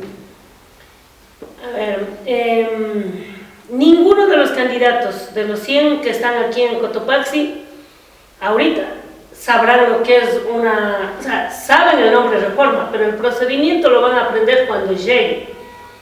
Pero hay quienes repiten, ellos tampoco. No se ha visto nada. Tal vez los asesores, tal vez algo harían, pero, por ejemplo, decía uno de los que está en la reelección, y yo les refuté en un grupo, dice, acabo de presentar para que los pasantes no trabajen gratis en las instituciones, sino que vaya con sueldo. Entonces yo les refuté inmediatamente. Digo, una madre de familia que viene a rogar a la prefecta, que por Dios, así pone la mano al cielo, recíbale a mi hijo que haga la pasantía. Es más, algunos se atreven a decir algo zángano, ¿no? ¿Cuánto hay que pagar para que mi hijo haga la pasantía? Pagar para que él... Claro. Peor, cuando la institución tenga que pagar al pasante para que nadie le va a dar la entrada. Pues entonces, ese asambleísta ojalá no se reelija. ¿Por qué? Porque para yo tener partida presupuestaria para contratar un pasante, tengo que justificar ante el Ministerio de Finanzas diciendo, necesito contratar esta persona porque sin esta persona no me funciona bien el departamento. Así estamos contratando ahora por el tema ¿cómo es? De crisis económica. Austeridad. Hay un decreto de austeridad. Incluso para hacer una obra pasado $470,000 tengo que pedir permiso a la Contraloría, se llama certificado de pertinencia. ¿Es o no pertinente hacer esta obra en esta crisis? Entonces la Contraloría me pide todo, quiénes son, cuántos habitantes hay, dice, sí, el costo-beneficio justifica, me otorga la certificación. Todo el año paso en eso. Peor para papel que acción. Peor para contratar asistentes pagados, que son pasantes. ¿Qué estoy haciendo yo? Firme convenios, la prefectura, alcaldías, juntas parroquiales con las grandes universidades, o al menos dentro de la provincia con todas las universidades. ¿Para qué? Para que la autoridad esté obligada a recibir pasantes en el área. La ESPE me está dando ahorita un trabajo que yo no tengo plata para pagar, pero me están elaborando el software de la institución con los pasantes, pero yo por eso no lo voy a pagar, es un requisito de la tesis de ellos. Entonces el costo ganar, ustedes me dan haciendo algo a favor de la institución y yo les certifico que ustedes hicieron la pasantía, pero pagado no hay. Y ahora, eso por ejemplo en uno, pero de ahí yo creo que ya llegan allá, entonces comienzan, para no quedar mal, se comienza a buscar qué artículos pedimos para reformar. Hay a veces justificadamente que un proyecto de ley se presente. una asambleísta, Chesnarda, creo que se llamaba, de Manabí, presentó una ley para que el tamarindo sea reconocido como planta autóctona de Manabí. Y yo salí y dije, oigan, los helados de Salcedo también deben poniendo como auténticos de Salcedo. Y los otros salen, la yuya también es de la Tacunga. Entonces, cosas como esas que ya no sabemos ni qué inventarnos para nosotros. Lo que sí son grandes proyectos es el Código Penal, el Código Civil, por ejemplo, que alguien me dé legislando para que eliminen el CERCOP. Ahí tal vez un prefecto que haya hecho una gestión transparente, honesta, podría ir. Si yo volviera de aquí a ser asambleísta, si yo volvería a ser asambleísta, yo sí me cojo todos los expertos posibles para que me ayuden a justificar por qué no debería haber el CERCOP. Porque detrás de esto, de la computadora, está un ser humano que sabe a quién dar la obra. Y te llaman al contratista que va a ganarse, oiga, puede venir para arreglar. Y si no sale, no dan nomás. Yo sufro eso en la institución, con gente de planta. ¿Por qué no sale? Sáquenme este proyecto. Y dice, no, esto le vamos a dar de baja. Simplemente dan de baja y en el CERCOP pasa otros 2 meses, 3 meses. Entonces, no sé quién se inventó. Por ejemplo, acabo de comprar desde el patronato alimentos para dar a la tercera edad. Uno es provincial y digo, a ver, pídale a una tienda Luisito aquí en la Tacunga que nos haga 5,000 raciones. Le damos trabajo a la gente de la Tacunga. No puedo. Tienes que subir al sistema. ¿Y saben quién ganó? Uno de Ibarra. ¿Y saben cuánto me cobra? Por canastilla transportado desde Ibarra a la Tacunga, $3. Por canastilla. $3. Yo con $3 puedo dar unas 5 libritas más de arroz en esa canasta. Yo me muero de iras. Yo no soporto eso. Digo, ¿pero por qué tenemos que comprar de Ibarra? Es que tiene que subir al sistema, doctora. No puedes llamar a tal tienda y comprar. Pero si me sale más barato comprar a la tienda en la Tacunga. No, subes al sistema. Es uno. Segundo, tú no puedes seleccionar una canastilla que diga, yo quiero 5 libras de harina, 3 de fideo, 2 de atún y tal, lo que comen los viejitos. Sino que el proveedor le da. El proveedor me anda poniendo lenteja, frijol rojo. Oiga, para cocinar frijol rojo yo pongo toda la noche en mecha baja para que de mañana esté la cocina de Lulú listo. Pero un viejito que no tiene ni gas, no tiene leña, darle en la canastilla frijol rojo, ándate al diablo. Entonces, esas cosas, yo quiero que el CERCOP sea muy... Yo hice un video empujando un carro en los páramos de Angamarca. Y digo, diablos, ¿quién compró este carro? El CERCOP, a través de... Ahora se han inventado ¿cómo es la hoja para... ¿Cómo es? Por catálogo. Tú no puedes por nada del mundo decir quiero Toyota, quiero Chevrolet. Si yo tengo plata en la prefectura y quiero subir a Angamarca, quiero un Toyota. Una camioneta doble cabina Toyota. Ya, hasta para venir jalando un tractor que se daña. Pero en catálogo me sale un carro, que no voy a hablar la marca, que en 6 meses está desbaratado. Entonces, yo digo, como institución debería tener la capacidad de decir, $5,000 más pongo en este presupuesto, pero quiero este carro, el que está ahí. No, dice, cuidado con ponerme las referencias de la marca. Entonces te terminan metiendo los convenios que tienen los gobiernos de turno con A o B país, que tienes que comprar este tipo de cosas. Entonces, para mí, como legisladora, próximamente yo después, si pudiera volver a hacer, porque no puedo hacerlo 2 veces, hay que ser legisladora. Pero si espera un periodo, no se puede. Ya no se puede. Ya hasta la muerte del titular yo ya no puedo. Pero si alguien me puede hacer el favor, necesito que reformen este tipo de compras públicas. 4 que vienen, entonces hay que conversar con los 4 que vienen próximamente. A ver, no importa. Yo a ese mismo legislador que están ahorita, a los 4 creo que mandé, el tema de viáticos. Ustedes saben la bronca que he llevado el primer semestre del año 2023. Le mandé por escrito a los legisladores. que me hagan la reforma. ¿A cuál ley? A la LOCEP, que diga el tema de viáticos. Donde no hay, estoy hablando de Churro Lozano, donde estoy abriendo la vía Panguambato. ¿Quién va a dar de comer? No hay quien, es un páramo, es pajonal, solo el cóndor asume. Pero ¿quién me da la factura para justificar el hospedaje? Entonces yo le mandé haciendo el artículo. Yo era legisladora, pues de 8 años, le mandé a los 4 asambleístas diciendo, tenga la bondad, pídame esta reforma, que en sitios donde no hay facturación, que se acepte una nota de venta firmado por el presidente de la comunidad o alguna tienda del sector. No, tiene que ser hotel para pagar posada. Y ahora pues hotel en Angamarca. Estoy con 30 trabajadores. Hasta ahorita sigo viendo cómo resolver. Y ya acaban y todavía quieren reelección. Ese artículo que le mandé redactando, ninguno de los 4 legisladores, y eso que yo mandé con carta oficial en mi calidad de prefecta, tenga, aquí está la justificación, los considerandos, dígnese solicitar la reforma, coja firmas de 15 asambleístas, creo que es para la reforma, coja las firmas y presente. Ninguno de los legisladores me han dicho, señora prefecta, su pedido ha sido canalizado. Entonces, no están, hay que sentir en carne propia las necesidades para llegar a legislar desde la experiencia. Mi querida ingeniera Ana Belén, de igual manera, conocimientos básicos, conocimientos complementarios que debe tener el asambleísta, pero no solamente para presentar. Usted, como fue parte del CAL, de esta comisión que aceptaba estos pedidos, ¿cómo le daría un consejo para que se impulse de mejor manera?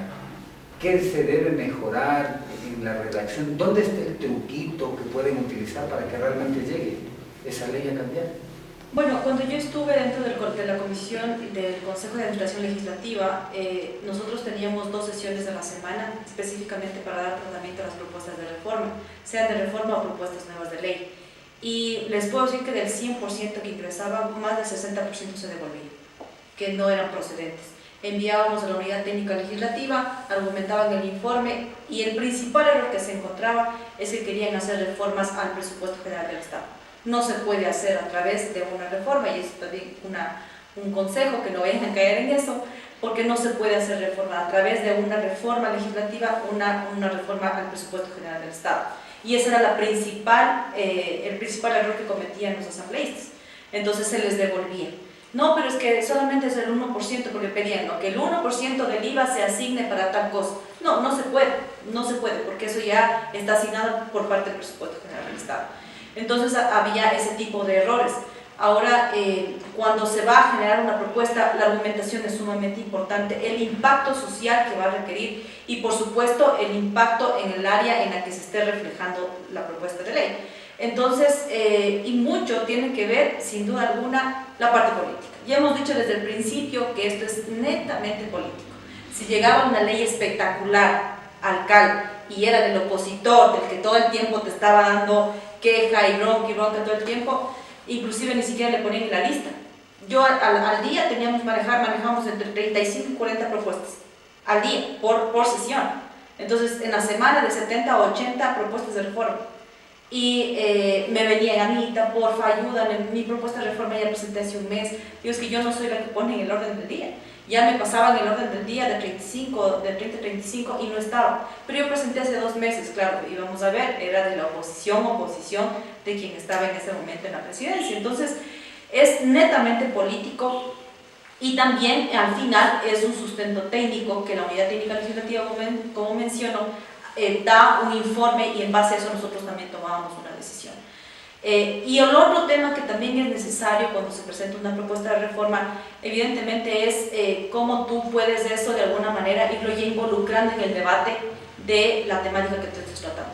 Si están en el tema, en la asamblea, ya en debate un tema de salud y tú tienes una propuesta de reforma, ya es el momento oportuno para decir, miren, yo quiero reformar el artículo tal, esta es mi propuesta, compañeros, pido su apoyo, voy a presentarles, les voy a pedir la colaboración de ustedes con las firmas, y ya en el momento del debate. Y eso es algo sumamente importante que sí quisiera poner en consideración.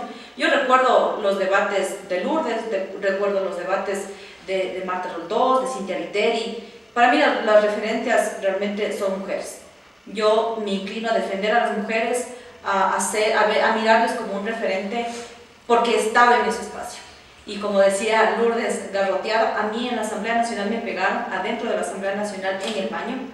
Y de igual manera, cuando me pasó eso nunca supimos, ¿eh? Salí del baño, claro, salí con los pelos así, toda desbaratada, pedí la palabra y ahí le expuse al presidente lo que me hicieron en el baño. Y entonces, en el debate también es muy importante. ¿Y por qué doy estas referencias de quienes yo veía en el debate? Mira el debate de ahora. O sea, leen, pasan leyendo lo que quieren decir o copian de algún lado, hacen copy-paste de otras cosas.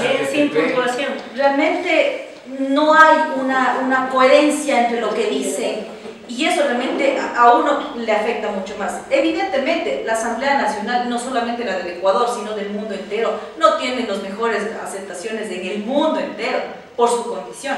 Pero en el Ecuador realmente hemos llegado como a tope. Y es porque no hay ese nivel de debate en el cual tú realmente con tus ideas, tus convicciones puedes dar a entender lo que quieres decir. Que simplemente te dedicas a leer un papel que te hizo un asesor y que no es parte de un contexto real de lo que tú estás conversando. Mientras los unos están comprando en Temu, los otros lo están comiendo. Y entonces, ¿cómo tú realmente puedes esperar como ciudadano a que las leyes que se estén construyendo realmente vayan en beneficio del país? Te quedan dudas y por esa razón es que nosotros tenemos esa convicción de que hoy tenemos una nueva oportunidad como ciudadanos de tomar la mejor decisión. El país está pasando por momentos muy, muy complejos. Esta asamblea que viene también tendrá retos importantes y por supuesto quien llegue a la presidencia de la República. ¿Qué vamos a elegir realmente en este momento, mi querido presidente, ingeniero Eduardo Toquiza, director? Yo digo mi presidente siempre, en algún momento fueron presidentes del Consejo, director provincial en esta ocasión de Cotopaxi. ¿Cuántas papeletas son? ¿Cuántas veces tenemos que rayar? ¿De qué colores son realmente lo que vamos a recibir este 9 de febrero? El 9 de febrero los cotopaxenses y los ecuatorianos vamos a tener la posibilidad de elegir al presidente de la República conjuntamente con su binomio. En el caso de la provincia de Cotopaxi, 4 asambleístas en representación de la provincia. Tendremos que elegir también a los asambleístas nacionales, así como también a los representantes al Parlamento andino. Las papeletas, cada una de ellas tiene su distintivo para cada una de las dignidades y por lo tanto lo que decimos a los ciudadanos de la provincia y del país es que el 9 de febrero decidamos con absoluta madurez y que las autoridades que sean electas trabajen por el desarrollo de la provincia y del país. Hay un tema que como ciudadano quisiéramos realmente enfocarlo, pedirlo para todos los candidatos que están hoy por hoy a la asamblea y ahí quisiera su apoyo para que ellos sepan cómo hacerlo. Principalmente uno se queja de 14 listas, tantos candidatos, ¿con quién elegimos? ¿Pueden los asambleístas realmente reformar esta parte del código, pedir que haya más exigencias para ser candidatos? ¿De quién depende? ¿Del Consejo? ¿Se puede pedir en asamblea? No sé si podemos comenzar con usted, Anita. Bueno, definitivamente que eso requiere de reformas, sí, pero son inclusive reformas constitucionales. Porque digamos que en campaña, ¿qué ha pasado? Cuando estamos en campaña ha habido propuestas, inclusive de algunos que ya no están en esta fase de la tierra, que han dicho sí, hay que disminuir el número de asambleístas, hay que ponerles que sean más profesionales. Yo recuerdo cuando estábamos también en la asamblea se conformó una comisión de reformas constitucionales y de enmiendas. ¿Para qué? Para que nosotros hagamos la parte pertinente y de ahí enviar a la presidencia. Y decir si realmente vale la pena ponerle, por ejemplo, que tenga experiencia en derecho, que tenga mayor conocimiento, que tenga una carrera en política para que pueda ser candidato. Y ahí empezaba el argumento contradictorio también de otros actores que decían, no, pero es que no puedes limitar el derecho porque somos un país libre y podemos nosotros elegir y ser elegidos. O sea, no tienes por qué. El único limitante sería tener problemas judiciales, evidentemente que ya lo conocemos, y la edad. Pero poner un requisito de títulos y cosas así, ese fue, recuerdo cuando estuvimos tratando las enmiendas constitucionales, que fue el principal choque. Y claro, decía, ¿por qué mejor no bajar el número de asambleístas? ¿Qué pasa cuando bajas el número de asambleístas? Baja también, digamos, en el análisis que hacíamos de la capacidad de participar democráticamente, porque ya no tendrías en Cotopaxi, en el ejercicio que se hacía, ya no eran 4, sino eran solo 2 asambleístas lo que aparentemente se había propuesto para hacer la reducción. Entonces, ¿ahí qué era? Eran dos asambleístas, y ahí, bueno, realmente Cotopaxi, la población de Cotopaxi se siente representada con 2, entonces ahí, ¿cuál era la argumentación?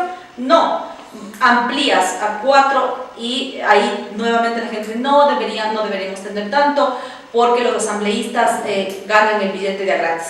Y ahí yo coincido plenamente con Lourdes, hay esos 2 tipos de asambleístas, el que se va y se sienta y gana de a gratis el sueldo, y el otro que sí trabaja. Y el vago. O sea, el vago, literal. Entonces, o del que no sabes nada, o sea, no sabes absolutamente, pero viene campaña y te rediriges y ahí ya otra vez aparece. Y en los últimos periodos no recordamos realmente a alguien en Asamblea en Cotopaxi, lo soy muy sincero, no sé si hiero susceptibilidades, pero después de la doctora Lourdes Tibán, después de la ingeniera Ana Belén Marín, como que nos queda todavía una vara alta que no llega a ser alcanzada. Y aquí, doctora, quisiera pedirle su consejo a nuestros candidatos.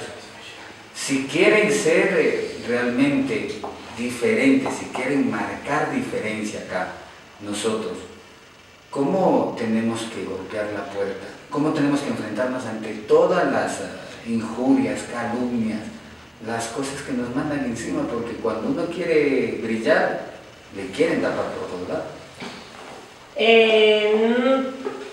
Tratar de no tener rabo de paja.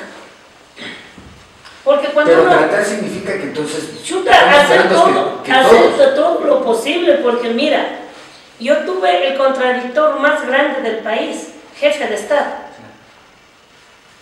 Y por todo lado que buscaban, no encontraban nada contra Lourdes. Nunca le hizo nada. Por ejemplo, hay un asambleísta que está en la reelección y está sancionado por gestionar puestos. Y la ciudadanía va a volver a votar. Eso sería grave. Si yo hubiera pedido un puesto al gobierno de Correa, ellos al siguiente día, cuando yo estoy en oposición, dicen, la Tibán está así porque no le dimos tal puesto, ¿no? Estúpido. Entonces, yo jamás, regla general, jamás, yo no gano ser asambleísta para ir a ubicar gente. Yo me fui con una claridad de que voy a fiscalizar y legislar. Esos eran mis 2 roles, nada más. No era buscar tenencias, gobernación, nada del estilo. Entonces, no tener rabo de paja significa en qué lado te van a caer, cómo te van a caer. Si tú terminas pidiendo un solo puesto al gobierno de turno, tú pierdes autoridad. Cada ley va a ser cotizada y va a decir, a vos ya te dimos tal puesto, tienes que votar con nosotros. Entonces, si no sale a la luz, y le sancionan y le suspenden, y no sé cuántos meses está suspendido. Entonces, yo considero que las personas tienen que tener la ideología clara, en la convicción de para qué fuiste electa. Incluso la legisladora que está en reemplazo ya había que, claro, se entiende, ¿no?, que parece que es del lado de la derecha, pero ya terminó dando el voto a los correístas, por ejemplo, por semana, y le dio paso creo que a un juicio político de alguien, dice, el voto de la reemplazo tal, y yo estaba riendo.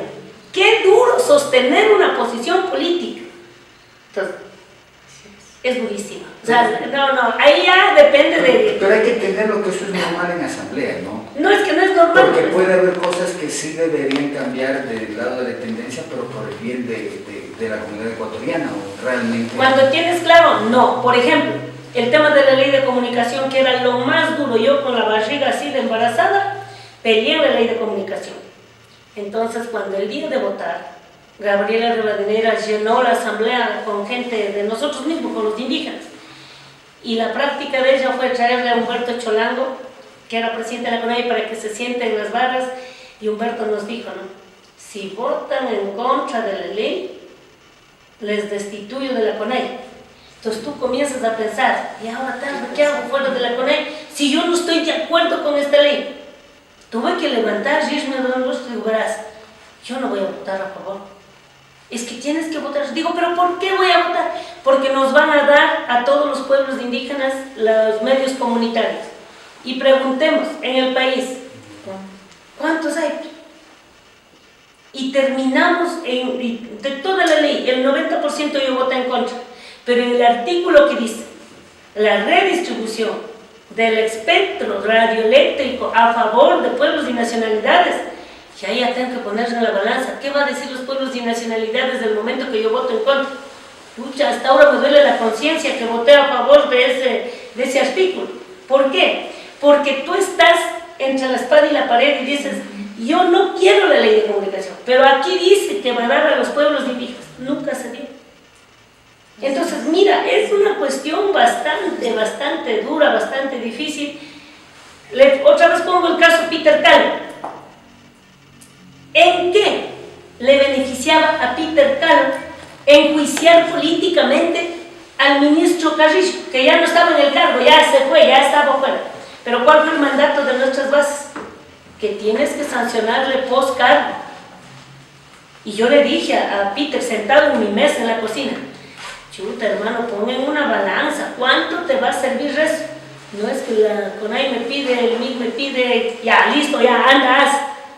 El día que él sale sancionando con 82 votos creo al exministro, esa noche le armaron el juego. Hoy está en la cárcel y va a estar 19 años en la cárcel. Su hogar destruido, su mujer ya no tiene dónde vivir, está la casa rematada. Vale la pena ese juego que hizo. Oye, qué duro, yo me pongo a pensar. Entonces, el juicio político, lastimosamente, y tengo que decirlo, Fernando Villavicencio, por eso yo le dije, Fernando fue mi pana, panísima, nosotros defendimos como gato panza arriba la democracia en la época que yo era legisladora. Pero cuando dice que uno de estos días vamos a demostrar que en uno de los movimientos hay un violador y después le hacen el juego al Peter, yo le llamé y le dije, oye Fernando, ¿qué acabas de hacer? Querida Lourdes, voy a demostrar que hubo violación. Digo, sexo, puedes demostrar por qué hubo sexo. Y si es violador, tiene que ir todo el peso de la ley. Pero les apuesto el 99% la trampa que le pusieron por el juicio post cargo al ministro Carrillo. La pregunta es, ¿en qué le benefició a Peter Calo? Si bien a nivel nacional dice, se sancionó a un ministro Carrillo por doble uso de la fuerza pública, no sé cómo en el paro ya, pero ya no era ministro. Ahí en esos momentos hay que hacer funcionar algunos cables más. Algunos cables más. A mí me vino la gente con sobre y todo, de toda la documentación sobre el caso Pedro Delgado. Yo estaba embarazada en el primer año de asambleísta y vino de Guayaquil el sobre, dijo, vea, denuncia, el señor Pedro Delgado no tiene título. Entonces yo pongo a pensar, ¿en qué me beneficia el que Pedro Delgado sea destituido? Era la pelea de la banca, los de Isaías, el propio gobierno, todos los intereses. A los 5 días que no denuncié, dijo, señora Tibán, ¿sí va a hacer el favor de denunciar que no tiene título? Le dije, ¿sabe qué? No es mi plan, no está en mi proyecto político eso. Fueron quien denunció, ese mismo sobre le dieron a Clever Jiménez. Clever Jiménez leyó y dijo, no, noticia. El señor Pedro Delgado no tiene título. Correa sale y dice, si me demuestran que Pedro Delgado, mi primo, no tiene título, renuncio al cargo. Era tan real que no tenía título. Pero ¿en qué terminó Clever Jiménez? Fue a vivir en la Amazonía, pues estaba un año. Fernando Villavicencio escondido un año por el tema Pedro Delgado. De esas hay muchas, ¿no? De esas hay cientos. La gran pregunta es, esos temas, ¿cómo benefician al país? Si bien es cierto el tema de transparentar, el tema de... Pedro Delgado está de fiesta todavía en Miami. Los que sacrificaron su vida y paga con la muerte es Fernando Villavicencio. Después de haber vivido como 2 años en la selva, viene, recupera, va a la asamblea, le reconoce el pueblo, le vota y está en la asamblea y ahora está en el hueco. ¿Valió la pena el ser tan valiente? O sea, yo sí tengo buenas lecciones de la asamblea. Ingeniera, de esas me imagino que golpeaban siempre a la puerta, meta esta ley, esto pasa. Tal vez dentro de la asamblea tienen que tener claros los asambleístas que van a tener que medirse entre la espada y la pared, como decía la doctora. No había un solo día que no haya paz en la asamblea. O sea, todos los días yo llegaba y mi esposo, ¿qué pasó, mi amor? Ay, gordo, hoy pasó esto. O mi mamá, o mi papá. Y verles a mis hijos chiquitos, me perdí mucho de mis hijos. Y ahí sí comparto, ¿no? O sea, realmente valió la pena dejar a mis hijos chiquitos y estar en toda la pelea, en toda la bronca. Yo recibía llamadas de amenaza de una ministra de Estado, porque yo di el voto en el CAL para que pase un juicio político. Y yo recibí la llamada de amenaza y me dijeron, contigo vamos a hacer algo en lo cual va a ser algo ejemplar para que no vuelva a suceder. Y yo di el voto para que pase el juicio político. Entonces, después de todo eso, mi casa en la parte de afuera, quemada la parte de afuera, le acuchillaron las llantas. O sea, realmente es bien complejo. Yo cuando les digo es complejo, realmente prepárense porque no es sencillo. Todos los días, es que realmente no había un solo día en el que te sientes y digas, ay, qué alivio. No había un solo día, y eso realmente a uno, claro, le hace muy fuerte, le hace con mucho más carácter a tener las convicciones tan claras. O sea, si tú no tienes las convicciones claras, puedes en algún rato ceder. Pero yo recuerdo, y ahorita que decía Lourdes de la ley esa de comunicación, yo estaba en la comisión, en la última fase, estuve en la comisión del régimen económico donde aprobábamos o no se aprobaba las leyes económico urgentes. Y dentro de la comisión, para que se apruebe el informe, necesitaban 6 votos. Y yo no estaba de acuerdo en lo que querían hacer con el tema del IES. Y yo les dije, no señores, yo no voy a permitir que se privatice. No lo voy a hacer, y el articulado estaba así. Les dije, vean ustedes qué hacen, yo no lo voy a hacer. Yo no voy a firmar, pero es que Anita nos falta un voto. No lo voy a hacer y yo no voy a firmar. Qué pena. Me hicieron llamar de todo el mundo, apagué el teléfono. Y les dije, si no me quitan ese artículo, yo no firmo. Y era la única manera de salvar la ley. Después porque la ley económica urgente tiene tiempos súper cortos. Entonces, como al siguiente día me volvieron a llamar, Anita, ya le quitamos el artículo. Por favor, puedes firmar. A ver, déjame revisar. Hice que se elimine todo el articulado. Vamos al debate y van a ver que en el camino de la comisión a la presidencia vuelven a poner el articulado. Les dije, señor, y yo ahí me levanté, pedí la palabra, no me querían dar la palabra en el pleno.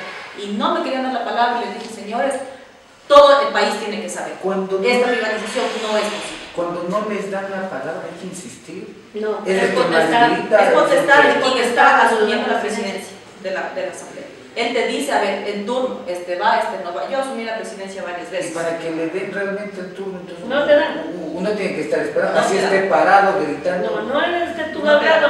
Porque está apagado. Desde el sistema de la presidencia, ahí tú abres el micrófono. Dices, a ver, tal persona le vamos a abrir el micrófono, desde la presidencia se les abre el micrófono y ahí pueden hablar. Claro, hay varios casos en los cuales los asambleístas se molestan y dicen, a ver, vengo pidiendo la palabra. Hay debates que son súper extensos, y esos debates súper extensos, como el Código de la Salud, fueron como más o menos unas 6 sesiones para el Código de Salud. Y entonces venían asambleístas pidiendo la palabra desde el día 1 y nunca les dieron la palabra. Entonces eso es potestad política de quien esté asumiendo la presidencia en ese momento. Bueno, es lo que vamos a tener con ustedes, mis queridos asambleístas, así que prepárense. Es un pequeño preámbulo que les estamos dando. Y de esta forma nosotros vamos llegando a la parte final con la siguiente parte, la despedida realmente de nuestros panelistas que hoy han estado acompañándonos en su primer programa, Decide tu Voto. Quiero agradecer la presencia de David Banda, quien estuvo con nosotros como consultor político. David, un consejo final, el agradecimiento por tu tiempo acá también y lógicamente el espacio para poder agradecer a todas las personas que te están viendo por esta cadena provincial, realmente, en todo Cotopaxi. Bueno, nuevamente gracias al espacio, Javier, por la invitación. Siempre es un gusto compartirlo, como lo había mencionado, con panelistas de lujo. Creo que eso es importante y hace muy bien al debate. Y finalmente, como siempre he dicho, comuniquen, candidatos comuniquen. Si el que no comunica realmente en una campaña electoral no existe. Así que éxitos para todos y que el bien de la democracia y por el bien de la democracia triunfe justamente el pueblo ecuatoriano. ¿Quiénes desde ya todavía no sabemos quiénes están en la papeleta? Un TikTok, doctora, de recomendación, algo de experiencia que les quiera decir, por favor. Agradecer. Hay candidatos que en 2 meses de campaña piensan ser autoridades. Este es un proceso. A mí me cuestionaron mucho cuando comencé a hacer TikTok en la pandemia. Fui la más cuestionada dentro del movimiento indígena. Cuando ya llego a ser prefecta, me llamaron al MIGA a decir, oye, nosotros no nombramos tiktokera, nosotros nombramos prefecta. Y yo solo me reía y no me he dado por vencida. La mejor comunicación para mí es el TikTok, en este momento. Puede hacer que el otro año salga otra cosa, ya solo me falta entrar en OnlyFans. En OnlyFans, cuando ya deje de ser prefecta, y bueno, le vamos a ver, porque sí, algunos TikTokers con tarjeta ya... de crédito ahí, sí. con tarjeta de crédito si me quieres ver. Entonces, yo creo que no es cuestión de cuestionar. Luego todos los políticos han comenzado a copiar en el TikTok. No pega, no pega. Y, exacto, o sea, no pega y no van a pegar. Yo vi a un candidato que está en la reelección pelando gallina pensando hacer la cocina de Lulú. No creo que llega a 6 me gustas. Una cocina de Lulú mío va mínimo 1 millón. Porque ya las mujeres identificaron de que la Lourdes Tibán, no sé si comerá así, pero cocina así, pues no. Entonces yo le voy atando a la cocina con el rol de mujer y el ejercicio de la prefectura. Las obras de cemento más o menos llega a 200 y a 300.000, no pasa de 300.000 las obras que hago. Pero el tema solidario, el tema cocina, esos pasan el millón. Entonces hay que de vez en cuando cocinar. A los candidatos les dice eso, ¿no? Sí, pero no le va a pegar si ven ¿no? a un X candidato cocinando si nunca en su vida ha cocinado. O sea, tiene que ser también lo auténtico. No sabe lo que es un cuchillo, coge al revés. Claro. Entonces, yo como estoy, pues no, un día, por ejemplo, mezclé, en vez de vino, pensé que era vino, pero boté panela, pues, o sea, miel de panela había botado al conejo. Ya cuando comienza a hervir, digo, graba, esto algo pasa, digo, venga a grabar. Yo cojo y digo, mierda, no ha sido vino, ha sido panela. Entonces, delante de la cámara mismo cogí todo el conejo, le enjuagué en la panela y le volví a poner. Ese le ha causado una gracia, la gente dice, conejo dulce. Pero primero probará pues si es vino o no, usted le ha puesto conejo dulce, por ejemplo. Entonces, yo lo que les digo a cada uno es único. Cada persona, cada político, no hay repetido en el mundo, no hay otra Lourdes, es uno. No hay un Eduardo, ese es único, con su forma de ser, con su personalidad. Tú, por captar votos, tú no puedes inventar algo que no eres. Entonces, yo sí creo que los que tienen potencialidades para hacer ese tipo de cosas, velen diciendo, si no dan las palabras, no te dan. Yo como sabía que no me da la Gabriela Rivadeneira, yo aplastaba botón cada rato por joderlo.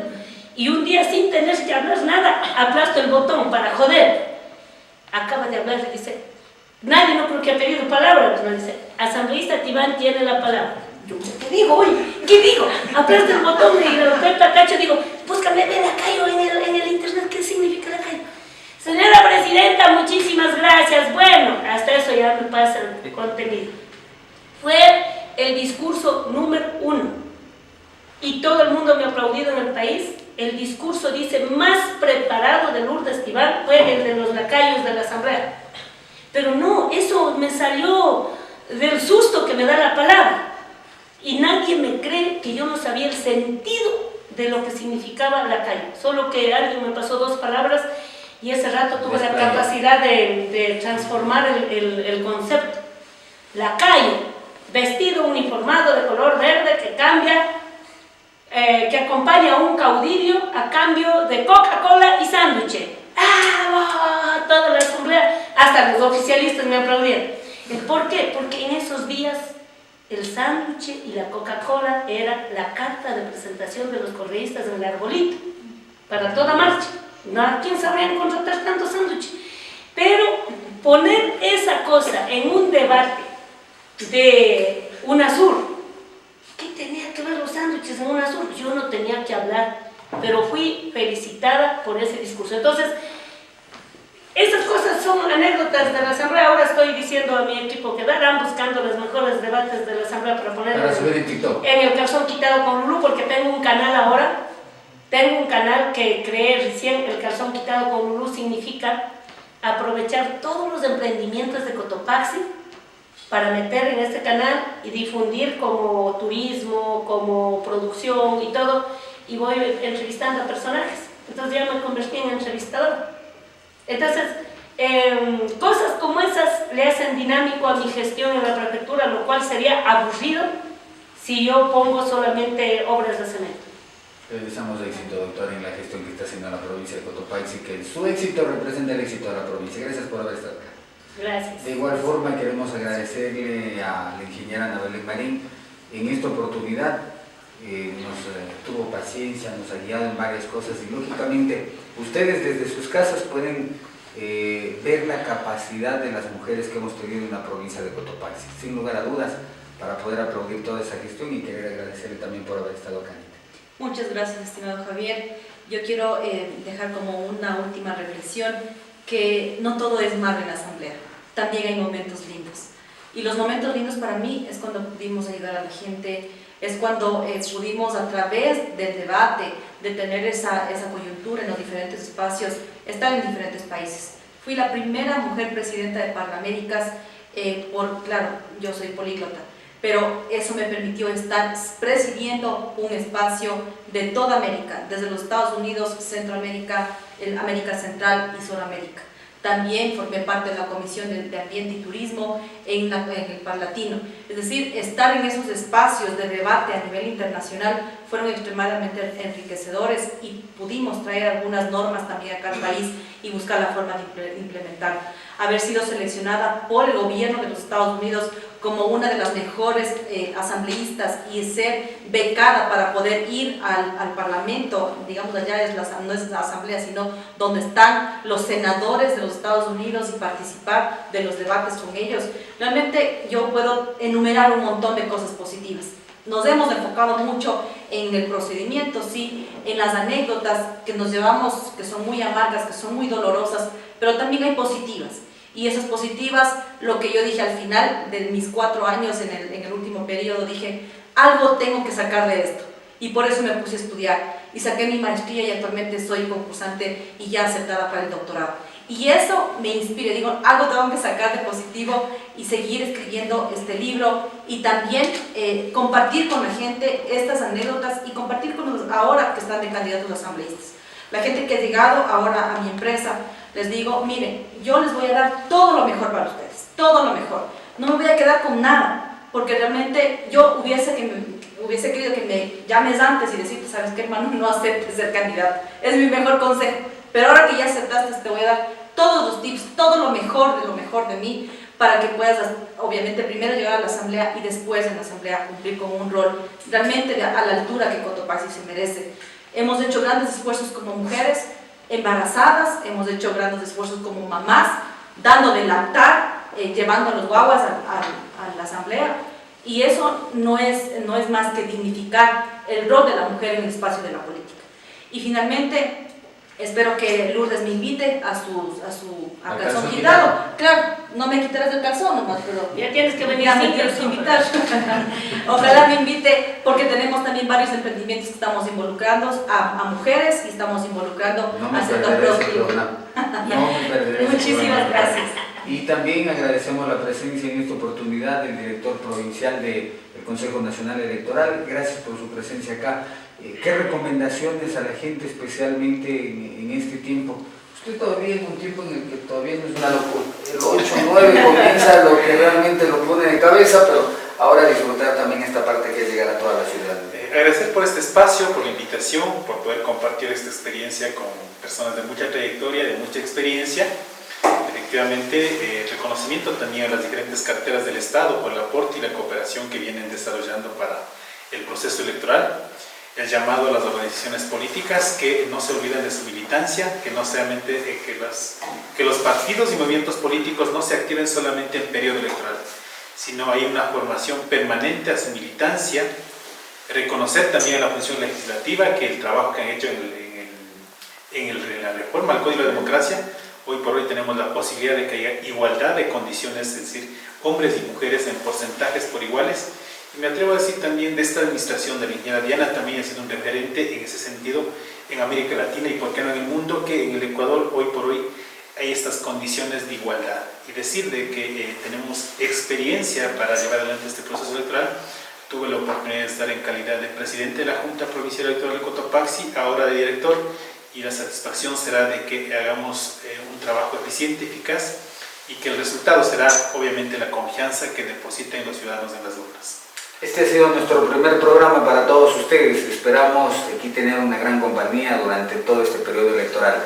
Éxitos para la provincia de Cotopaxi, a todos ustedes candidatos, mucha suerte. Recuerden que el camino se lo van haciendo de a poco y esperamos que cuando estén en la asamblea, Cotopaxi esté orgulloso de su representación.